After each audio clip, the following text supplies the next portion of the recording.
Boa noite, sejam bem-vindos. Vamos levar os nossos pensamentos a Deus, vamos agradecer a Ele por ter trazido nós aqui mais uma vez. Agradecemos pela vida, pelo dia que nos deste, pela saúde, até pelas dores, pelas enfermidades que Deus permite, né? Isso faz parte das nossas vidas. Mas Ele, né, clamamos a Ele, pedimos a Ele, Ele nos abençoa, né? Nos livra das dores. Deus nos dá a carga até, sabe o tanto que a gente aguenta carregar, né? E por isso nós estamos aqui também para estudar um pouco da palavra dele, se Deus permitir, continuar a mensagem de ontem. Alguém se lembra qual foi que livro eu preguei ontem? Zacarias, eu não posso saber que ele ia falar. Zacarias capítulo 13, continuaram, né? Paramos, né? E os hinos que vamos cantar também em louvor ao Senhor. Eu não pus na luz de agora porque não sabia se ia pregar Zacarias capítulo 13, e tem outros livros também, né? Que a gente estuda. E vamos orar então. Amado Deus e Pai, somos gratos a Ti por mais esta oportunidade que nos está concedendo, pelo dia que nos deste, e agradecemos por tudo que fez nas nossas vidas, de enviado o Teu Filho a este mundo para morrer numa cruz, para sendo o nosso substituto, para pagar os nossos pecados, a nossa dívida para contigo. E é por isso que nós estamos aqui em gratidão a Ti. Pedimos em favor dos louvores, vamos cantar. E pedimos em favor também das famílias de nossos filhos, nossos irmãos na carne também estão neste momento, cada um nos seus locais. As igrejas também que reúnem, o povo desta cidade também, as eleições se aproximando. Pedimos em favor de entre nós também que estão com enfermidade, tanto o irmão Paulo, né, a saúde dele, a mim também. E Tu me ajude mais uma vez, me abençoe, nos transcorrer para pregar a Tua palavra. Por Jesus que pedimos e agradecemos, com perdão de nossos pecados. Amém? Então vamos louvar o Senhor.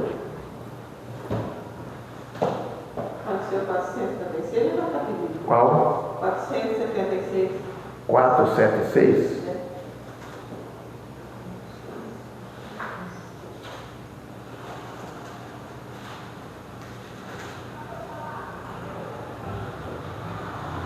Brilho celeste.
350.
É que tá alto, estou batendo com força.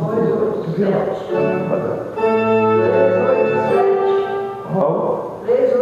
2.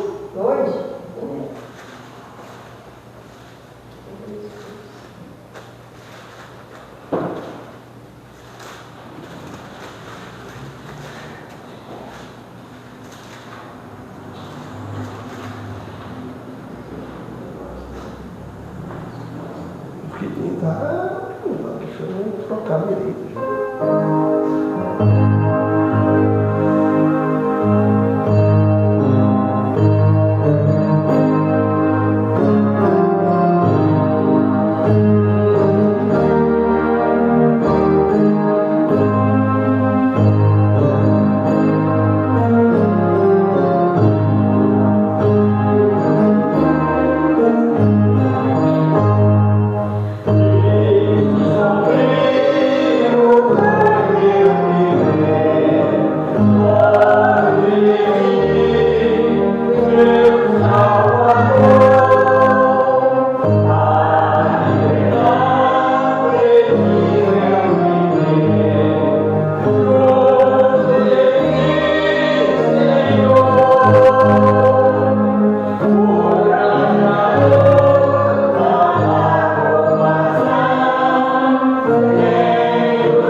daquele pastor, a direção do trabalho, tudo isso, perdão dos nossos pecados, no nome do nosso Senhor e Salvador Jesus Cristo.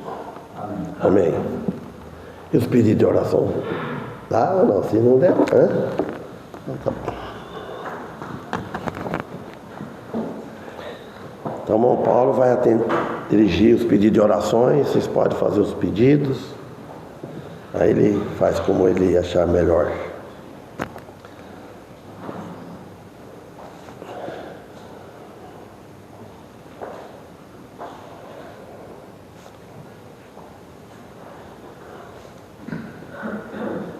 Uma boa noite. Vamos apresentar nossos pedidos de oração a Deus. Eu peço que os irmãos lembrem de orar por mim também, né? Agora vai ser uma maratona de exame médico. Peço para nós, dos Mateus, da igreja, o pastor aí, duas vezes também, tosse pela nossa família e pela igreja de todos. Por mim, meus filhos, meus netos, tudo da igreja, e também também dá muita prioridade. Foi uma coisa mesmo, continua orando. Deus. Eu peço oração para Marcelo.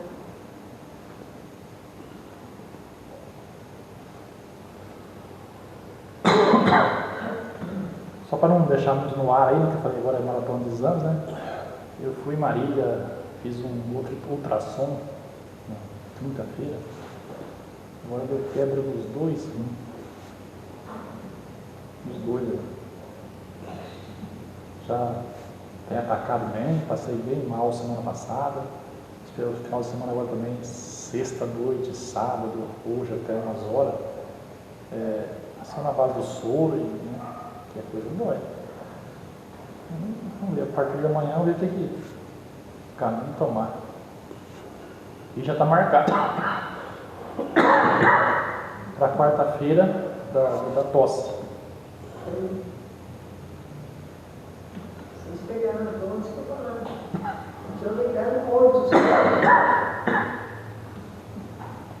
Aí vamos lá.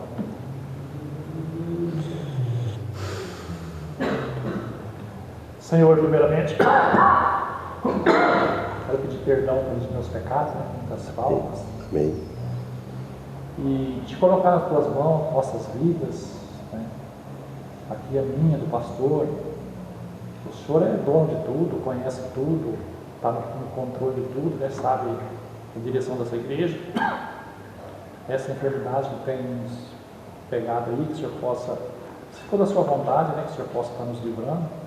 Que o Senhor quer que nós permanecemos aqui na frente, que o Senhor nos livre, né, do mal, nos dê condições físicas para isso, espiritual e mental também. Amém. Mas pedimos, né, por cada pedido que foi feito pela Cássia, pelos serviços dela lá, pela nossa casa, pela nossa família, pessoas que ela tem frequentado, né, meus irmãos, os irmãos dela, Mateus, Caritane, Giovana e Olívia, né, que o Senhor possa estar abençoando o futuro deles, livrando do mal.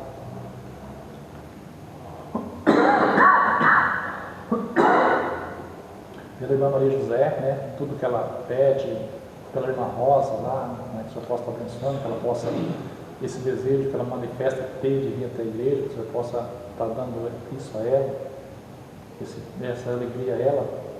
E a sua família toda, a irmã Maria José, sua mãe, seus irmãos, né? O seu lar, a sua casa ali, que seja sempre abençoada por Ti, que não falta nunca o que necessitamos, né? Principalmente a Tua graça, o Teu amor. Amém. Pelo irmão Osmarina, né? Pela sua família, nas suas necessidades, nas suas fraquezas, nas suas necessidades, que o Senhor possa estar abençoando. O irmão João, a irmã Rosa, né? Também da mesma forma colocamos nas suas mãos todas as suas dificuldades, as suas necessidades, as suas dores, os seus problemas, tudo aquilo que está longe do seu alcance, que o Senhor possa estar abençoando eles, dando a eles, né, o que eles necessitam, o que eles precisam, né, o que eles almejam, tanto para eles como para a sua família toda, os irmãos deles, o filho, o neto, né, filha, neto, o genro, e enfim, todas aquelas pessoas que têm frequentado ali a sua casa, né, que ali também eles possam encontrar ali a paz, né, do nosso Senhor Jesus Cristo. Pelo irmão Antônio, nas suas dificuldades, sua saúde também. Por esse pedido que ele faz, né, pelas pessoas que ele tem encontrado pela rua, que tem ouvido a sua palavra, pela Guelina, pela irmã Sônia, pelas suas filhas, pela sua propriedade lá, pela plantação que lá tem, que o Senhor possa estar fazendo com que ele produza frutos, né, que nos abençoe também com os frutos lá que ele tem trazido para nós. Amém. E lá o seu gado, lá o Senhor possa estar abençoando, e a sua vida, né, a sua família, a sua saúde. Peço por esta igreja, não só hoje, mas no futuro, pelo estudo da sua palavra que vai ser feito agora, que o Senhor nos dê condições, tanto ao pastor que vai pregar, quanto a nós que vamos ouvir, de estar compreendendo o seu recado, a tua palavra para o dia de hoje. Tu despedimos, agradecendo em nome de Jesus. Amém. Amém. Obrigado.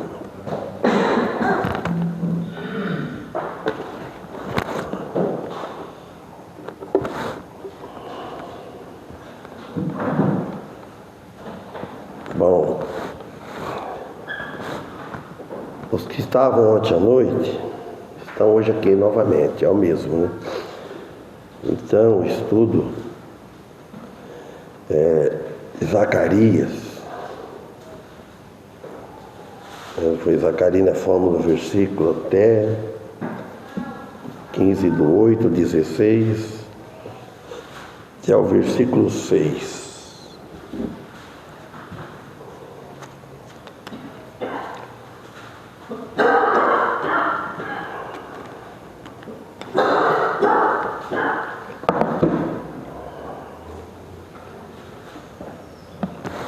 Versículo 6 do capítulo 13 de Zacarias, aqui está nós lemos ontem, né?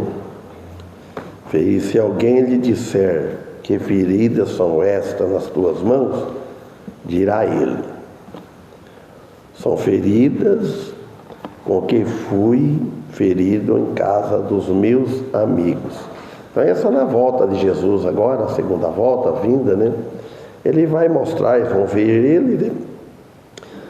Então, vão ver ele com as mãos assim, vão mostrar aqui que ferida é essa. Quando eu perguntar aqui, escrito assim, perguntar, são as feridas que, ou outros que perguntaram, porque ele está com as marcas lá, porque levou daqui, né? A crucificação, que foi ferido na casa dos meus amigos, lá em Israel, que é o povo escolhido dele, né? Então, nesta passagem aqui, irmãos, vemos que os falsos profetas, tinha muitos falsos profetas, eles foram colocados junto à frente de Jesus, e vai ser colocado,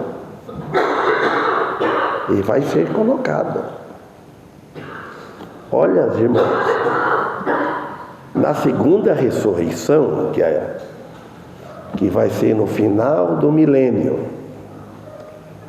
que a primeira ressurreição, na vinda dele, aí os que morreram com Cristo vão ressuscitar.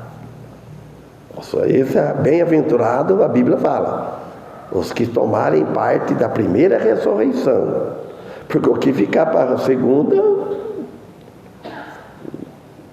é mal-aventurado, não tem como explicar.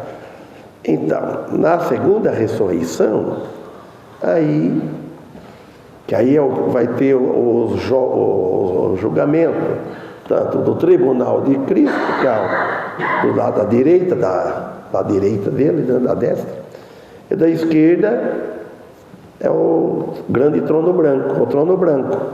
Ali então vai encontrar dois grupos, com os corpos, né? Os cristãos com os corpos glorificados, e os que for da segunda ressurreição com os corpos não glorificados, ao contrário de glorificado, corrompido, condenado, que já saíram, a alma está lá sofrendo, mas o corpo ainda não.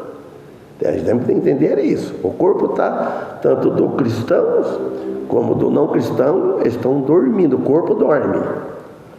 Quando a Eclesiastes fala que a memória fica a memória esquecida, não tem memória, não lembra, é o corpo. O corpo morreu, está lá. Agora, a alma está acordada, ela não morre, não dorme. Então está sofrendo, mas depois, na segunda ressurreição, ela vai sair de onde estão lá para buscar os seus corpos, onde estiver. Aí com o corpo condenado, vai estar tudo perante Cristo. Aí eles vão ver Jesus com as mãos, né? Pode fazer essa pergunta, ver os falsos profetas na frente do verdadeiro, que é Jesus, que é o verdadeiro profeta. Então nós vimos ontem que eles, antes da vinda do Senhor, muitos, antes dele vir, frequentemente era recompensado, porque antes de acontecer tudo isso, antes da morte dele, ou melhor dizendo, da crucificação, muito foi recompensado. Quantos hoje não estão sendo recompensados injustamente? Tem muitos chamados cristãos, vamos dizer assim, sendo recompensados, pastores, injustamente. Agora, e no versículo 7 fala a redenção de Israel através do sofrimento do Messias. Aí ele fala assim: ó espada, desperta-te contra o meu pastor e contra o homem que é meu companheiro, diz o Senhor dos Exércitos. Fere ao pastor e espalhar-se-ão as ovelhas, mas voltarei a minha mão sobre os pequenos. Porque, olha bem, feriram ele. O que aconteceu? Espalhou as ovelhas, os discípulos espalharam. Mas só que Pedro foi seguindo de perto, mas com medo também. Note bem que ele fala: ó espada, desperta contra o meu pastor. Então ele está falando aqui correspondendo à crucificação de Cristo, porque Cristo era o bom pastor, como está no Evangelho de João capítulo 10 versículo 11. O pastor de Deus fala assim: eu sou o bom pastor. Lá em Evangelho de João diz assim: eu sou o bom pastor. O bom pastor dá a sua vida pelas ovelhas. Então Jesus Cristo deu a vida dele para as ovelhas. E hoje ele é o sumo pastor. E os pastores hoje ter amor nas ovelhas. Ele dá a vida dele para as ovelhas. Ele dá o que puder. É responsável perante Deus. Tem que ter uma consciência que, se ele assumiu essa missão de pastorear uma igreja, ele deve ter que dar a vida. Dar com tudo, com amor, com alegria, não com desânimo. Não o pastor venha desanimado, com tristeza. E a igreja reconhece, vê, o pastor é esforçado. Ele não falta, ele procura. Erra. Nós somos seres humanos. O pastor não é melhor que as ovelhas. Só que se ele é escolhido pela própria igreja para pastorear ela, para dar o alimento espiritual. É isso. Aí fala aqui no versículo 7, fere o pastor. Mas feriu como? Na cruz. Ele foi ferido pelos nossos pecados. Ele foi o nosso substituto. Ele foi o nosso substituto. É nós que deveríamos estar lá, sem ter pecado algum. esse pastor que é Jesus Cristo. Mas sim, o nosso substituto fez tudo isto por amor a nós, pecadores. Então nós, irmãos, devemos ter um pouquinho de gratidão, de agradecer a Deus. Aqui é o lugar das ovelhas, é o lugar dos cristãos, dos membros da igreja, está todos. Quando não tiver um outro jeito, está trabalhando, está enfermos, mas não por pouca coisa, por coisa corriqueira deste mundo. Quantos irmãos estão relaxando, cristãos? Isso, e todas as igrejas estão com esses problemas. Fica envolvido com as coisas do mundo, com trabalho, com festa. O cristão deve ter festa. Festa é aqui. Mas aos olhos da carne isso é um absurdo. Mas não agrada a Deus, os irmãos. Ele mesmo teria que morrer para que o homem viva para sempre com ele, porque aceitar ele. Porque a maldição do pecado do homem era a condenação da morte. E Jesus tomou, sofreu a morte, é equivalente ao inferno, para dar vida para nós. Se Deus não envia o Filho dele, estaria tudo perdido. Que aí estava como se fosse uma ditadura, vendo tudo debaixo de lei de condenação. E ninguém se salvaria, porque a lei, ela é justa, a lei é boa, ela mostra o pecado, ela castiga, ela condena, e ela não salva. A lei não dá salvação para ninguém. Se você colocar debaixo da lei, o que é? É morte, condenação. Então a morte de Cristo, porque morte, o que quer dizer morte? Separação. O corpo morre, então quer dizer que a alma, o espírito, separa do corpo. Ela vai para um lugar, o corpo vai para a terra, para a sepultura. Ela vai para o lugar que, enquanto que estava vivo, escolheu aqui. Ela escolheu, então é até a escolha. Então quer dizer separação. E a morte eterna e separação também. E a morte de Cristo, ela foi necessária para cumprir a justiça divina do céu, que não tinha quem cumpria, que jamais o homem cumpriria. No 7, e serão espalhadas como uma nação, mas afinal de contas não perdidas. Eles espalharam e saiu nação, porque a sua mão traspassada na cruz pelos cravos, as mãos de Cristo, falando dele, para que os rebanhos pequenos voltem para Sião. Os cristãos é chamado de pequeninos. Então Jesus sofreu tudo aquilo com os braços abertos, para que nós tivemos chance, a oportunidade de voltar para Ele, porque está separado, o mundo está separado de Deus. Embora que clama a Deus, ora a Deus muito, mas está separado. Se não tiver Cristo no coração, não tiver o penhor da salvação, que é o Espírito Santo, está separado de Deus. Não adianta estar na igreja, mas está separado de Deus, não tem Cristo. O que esta passagem e muitas outras declaram, que Ele vai voltar, e eu farei voltar a minha mão sobre os pequenos. A mão dele, Ele abençoa. Corresponde à vinda do Senhor e o remanescente de Israel. Tem o remanescente. Aqui trará os pequenos de volta como nação. 8.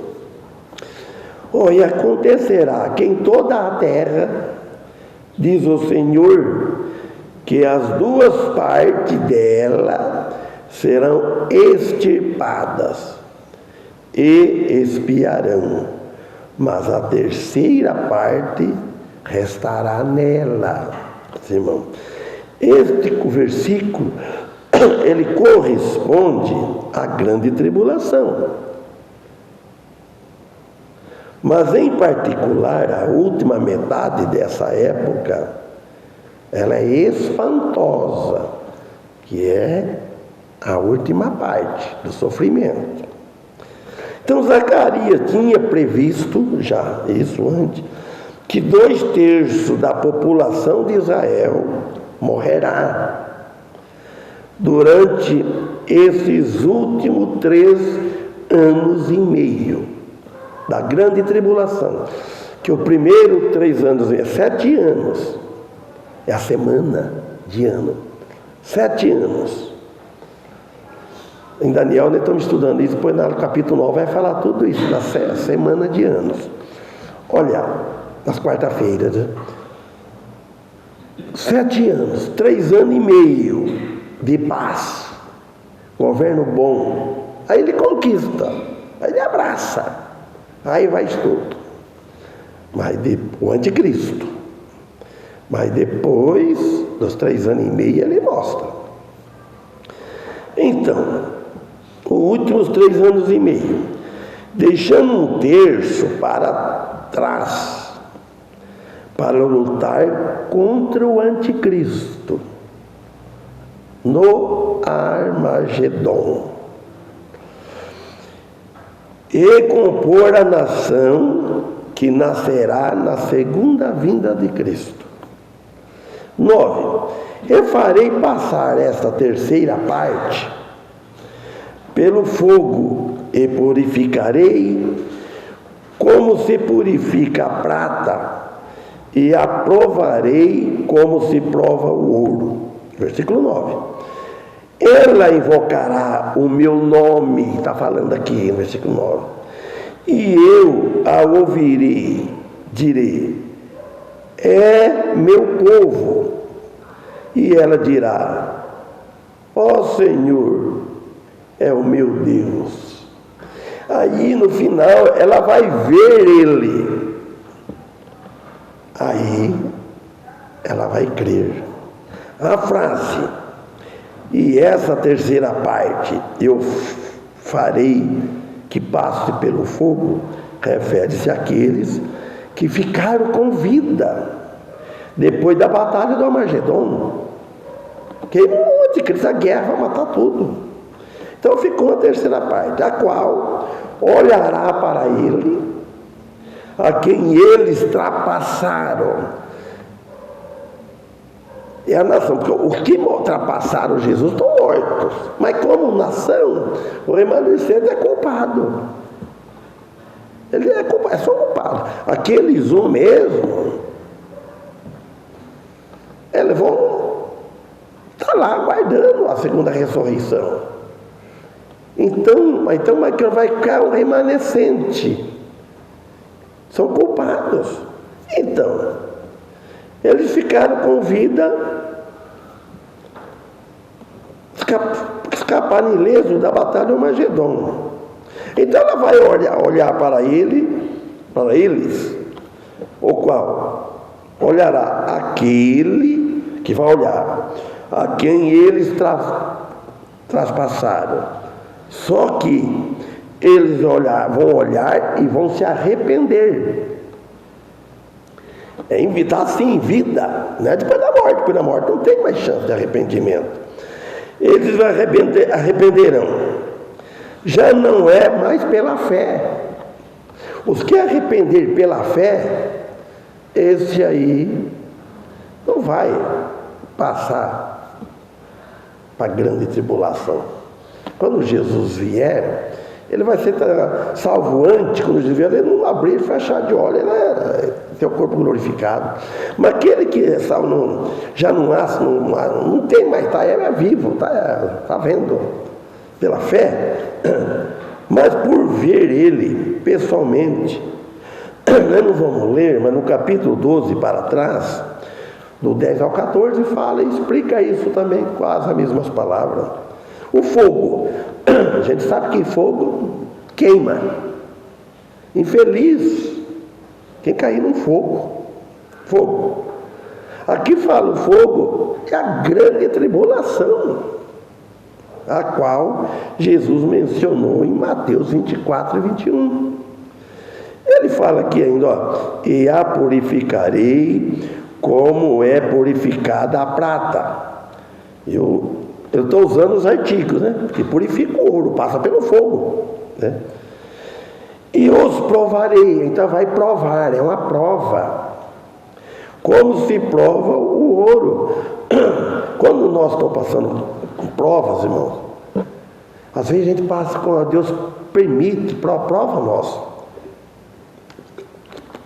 Não é que Deus prova nós para Ele.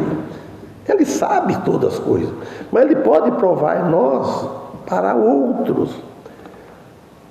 Permite um sofrimento, uma prova para o seu vizinho, ou para a família, para os filhos. Às vezes põe uma prova no pai, na mãe, ou em outro, ou do filho, vice-versa, para que ele veja, olha, o pai, o meu filho, mesmo assim, ele não abandona Deus, a Cristo, ele vai na igreja.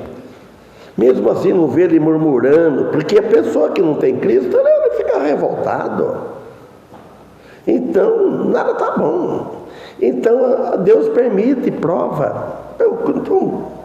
A pessoa que o cristão, a pessoa pode se converte, vai ser um caminho de mar de rosa, sem espinho. Não, é aí que tem espinho. Isso é sofrimento. Então, aí está o propósito da grande tribulação vindoura, para provar eles. Deus já sabe aqueles que são escolhidos, aqueles que vão aceitar ele, o filho dele. Mas pela vista, não pela fé. E ela invocará o meu nome, vai invocar, chamar ele para entrar. Eu vi o irmão Félix, invocar é convidar ele para entrar no coração, meu nome. E eu o ouvirei. Ela chama, eu ouvi. Refere-se a uma relação apropriada, sendo restaurada. Todos nós passamos de uma forma ou de outra, na nossa conversão, fomos restaurados, nascidos de novo. Aí no versículo que ainda fala, direi, é meu povo. E ela dirá, ele dirá, é meu povo. E ela dirá, o Senhor é o meu Deus. Antes não era.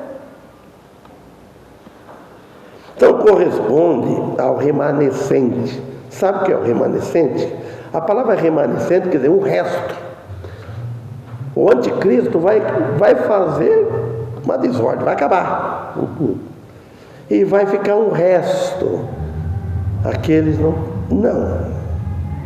Um resto que foi purificado como a prata e provado como o ouro.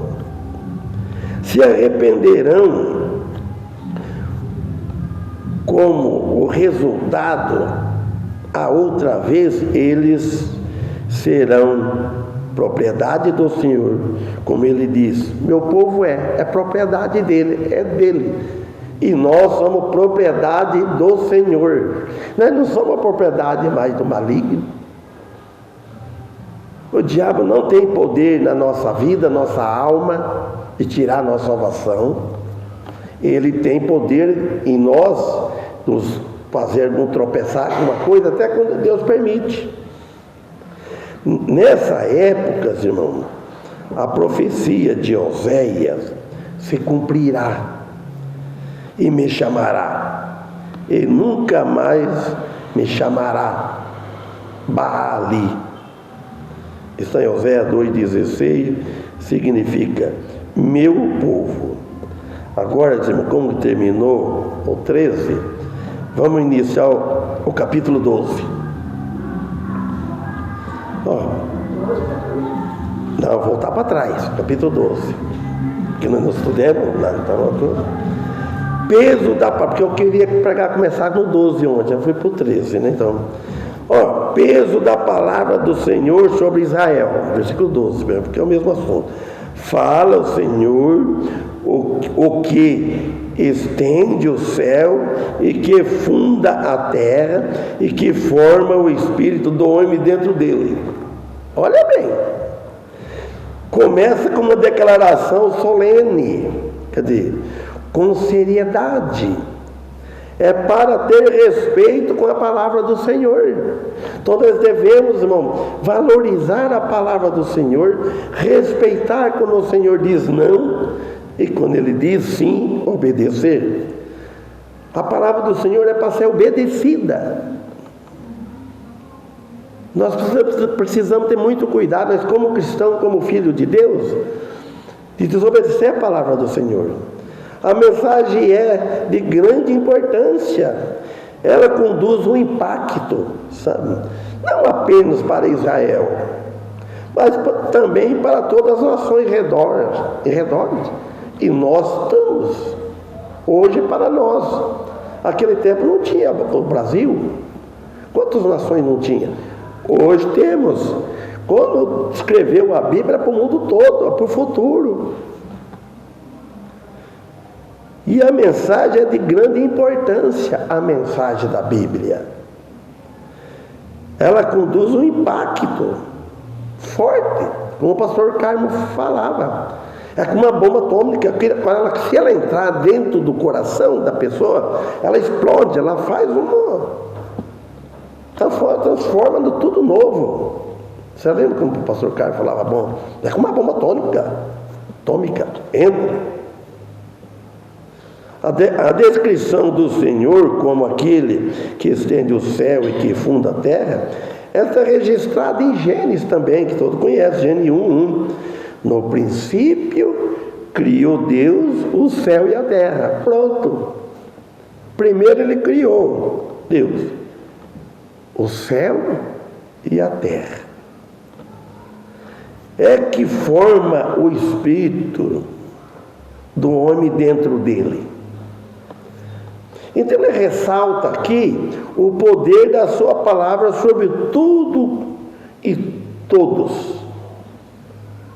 Ele que formou o espírito em nós, quando ele fez Adão diferente, fez Adão do barro, do pó da terra. Por isso que fala, viemos do pó e para o pó voltará. Pegando aí, ele fez um boneco, vamos dizer assim para entender, um boneco, uma estátua, como o nome. O que ele fez? Só que barro. Soprou nas narinas, deu fôlego de vida. Então ele pôs dentro dele o espírito de vida. E em nós, irmãos, quantos nascem mortos, que nascem um espírito de vida?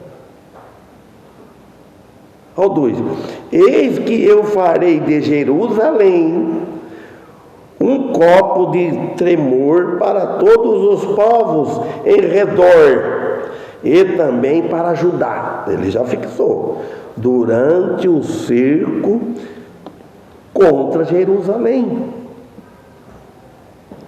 É fundamental para nós entendermos a dinâmica desse conflito, pois estabelece Jerusalém como ponto central da pressão de toda Jerusalém. Porque é de lá que Jesus viveu, é lá que os apóstolos viveu, todos os profetas. Não, note bem, era uma provação para as nações e para o próprio povo de Deus, sob a pressão dos inimigos. Os inimigos estão aí. Os inimigos de Israel, os inimigos de todo o povo de Deus. Inimigo não é amigos. Às vezes em volta de nós está cheio de inimigos. Tem o inimigo invisível e tem os inimigos que é contra. E ele atua como um aviso profético sobre o julgamento vindouro. Então, Deus trabalha, o Espírito Santo trabalha. E a proteção divina sobre Jerusalém e sobre nossa cidade, sobre o nosso local. Os irmãos, note bem, eu não lembro de essa passagem, mas onde tem um filho de Deus, começando na casa, aquela casa pode ser todo ímpio, mas tem um filho de Deus, aquela casa é protegida por amor daquele filho, por amor daquele cristão. Na cidade, se tem um filho de Deus, um cristão genuíno, que obedece à palavra, que leva a sério as coisas de Deus, que ama a Deus, a cidade, ela não vai talvez ser salva. Não é que Deus vai salvar porque ela vai para o céu, ele vai para o céu, ela vai, mas ela é protegida, uma propriedade, tem uma proteção especial.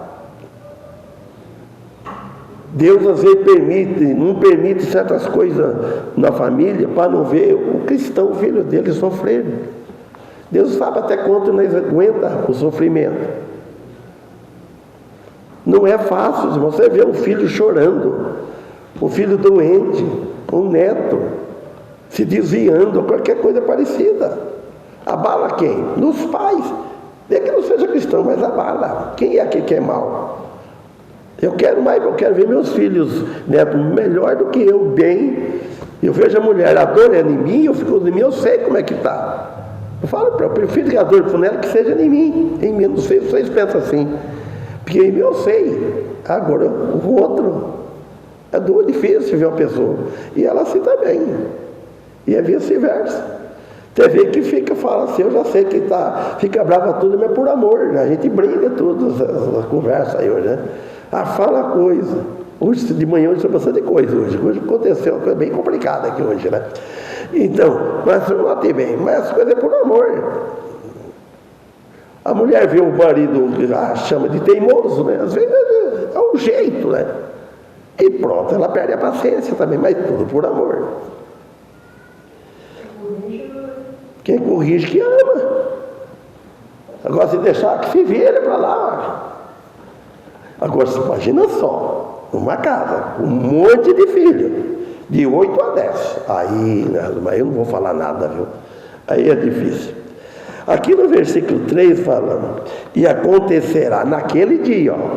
O versículo 3 começou falando, naquele dia, se aquele dia está muito esperado, falaram, pode esquecer que tem aquele dia. Olha, acontecerá naquele dia, que farei de Jerusalém uma pedra pesada para todos os povos. Todos os que a carregarem certamente serão despedaçados, e ajuntar-se-á contra ela todo o povo da terra. Então aqui mostra uma imagem de opressão e de um fardo insuportável de carregar, é o de Satanás. Infeliz cidade, país, família que está desamparado na vida espiritual, que não tem a proteção divina, que com tudo que Deus, Ele é o protetor, Ele que cuida, mas não tem aquele cuidado especial como filho, que é Satanás. O que não é filho de Deus é filho de Satanás, filho do diabo. João, no Evangelho de João diz. Jesus diz, vocês têm os seus pais por diabo. Não tem Deus como pai. Então, afirmar que todos os que carregarem certamente serão despedaçados, isto se não arrependerem dos pecados e passar a servir o Senhor, serão espedaçados numa força de expressão. Vai para um lugar que não quer ir. Sugere que qualquer tentativa de subjugar ou destruir Jerusalém resultará em ruína para os opressores, os que estão em volta, os inimigos. A menção de todo o povo da terra se juntando contra a cidade aponta para um conflito de guerra final e universal. Aí é o universo todo. Que antes da vinda de Cristo vai ter uma guerra. Lá disse. Vai haver terremotos. Se dia assistindo na televisão, lá em Colômbia, né? Esqueci o pai, Rondônia, Colômbia, né? Você viu o tremor de terra, cada prédio bonito, né? Coisa assim. Você imagina só, irmãos, que é um tremor de terra? Na hora desmanchando aquela coisa, parece uma brincadeira aquilo. Se note bem, é um sinal, a Bíblia já disse. Ainda não é o fim, vai vir terremoto, rumores de guerra, você vê falar. Guerra, a Rússia contra a Ucrânia, né? E assim fica aqueles países. Agora tremores de terra. Onde, irmão, a soberania de Deus sobre todas as nações será demonstrada de forma equivocada. Eles pensam que estão tendo Deus como soberano, crerem em Deus, todos sabem que Deus é, mas não tem Ele como Pai, tem Ele como Deus, mas não é submisso a Ele, não passou pelo novo nascimento, que é Cristo Jesus. Leu 4 para nós parar aqui, de continuar, só Deus que sabe. Naquele dia, diz o Senhor, ferirei de espanto a todos os cavalos, e de loucura os que montam neles. Olha, né? Mas sobre a casa de Judá abrirei os meus olhos e ferirei de cegueira a todos os cavalos dos povos. Porque o cavalo, guerra, soldado, cavalaria. Ele vai ferir os cavalos, e os que estão amontados nos cavalos. Quando morava em Bauru, aqui não vê isso, irmãos. Mas tem a vez, à noite andando assim, ou de dia, via aquelas polícias, cavalaria, tudo de cavalo, andando para pantoqueiros, bastante carro, soldado. É até bonito. Pense bem. Especificamente, irmão, detalha uma nação divina no meio desse conflito de insegurança. Você imagina uma nação divina, Israel, o povo de Deus, o povo escolhido de Deus, no meio de um conflito inseguro. Graças a Deus, irmãos, com toda a dificuldade que tem, a nossa alma está segura, mas o nosso corpo nós não sabemos o que nós vamos encontrar. A nossa vida aqui, nós não sabemos o que vamos passar para frente. Nós não sabemos. Porque, agora, sobre a alma, olha, feliz, esses que já morreram partidos, estão lá. E cada vez, eu olho para as crianças que nasceram, eu olho para os meus netos, Benjamin e Manuela. Que mundo que vão pegar para frente, irmãos? Os filhos devia sempre estar com visitar os pais de longe, porque não vai ter o pai muito tempo. Opa! Aí é tarde, irmãos. O que a gente vai fazer com os pais, faz quando está vivo. Vice-versa. Quando teus filhos perto e teus filhos longe. Só por telefone e tudo. Então a gente ora a Deus, eu oro em favor deles. Toda a minha oração, em favor dos irmãos, da família nossa e da igreja. Amém? Que Deus abençoe. Até quarta-feira, se Deus permitir. Vamos louvar o Senhor agora. 289.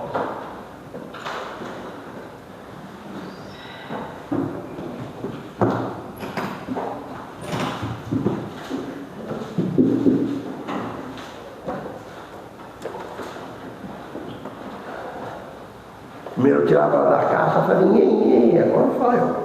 Põe tudo fora. Põe tudo. 289. A sanfona é bem mais difícil que o teclado para tocar. 289.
Oremos. Amado Deus e Pai, agradecemos, Senhor, por mais esta oportunidade de escutar o Teu santo nome. Agradecemos por que trouxe aqui entre nós hoje.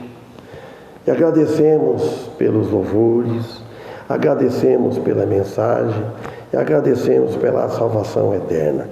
E nos dá uma boa noite, de acordo com a Tua vontade, uma semana também protegida por Ti, que possamos estar aqui na quarta-feira, se Tu permitir. Nossa vida está nas Tuas mãos. Abençoa o irmão Paulo no cuidar da saúde, nos médicos que for procurar, os exames. Dê sabedoria aos médicos, a eles também. E a mim também, agradeço a Ti, me dê também saúde, de acordo com a Tua vontade. A família de nossos filhos, nossos irmãos consanguíneos. Por Jesus Cristo que pedimos, em nome dele agradecemos, com perdão de nossos pecados. Amém.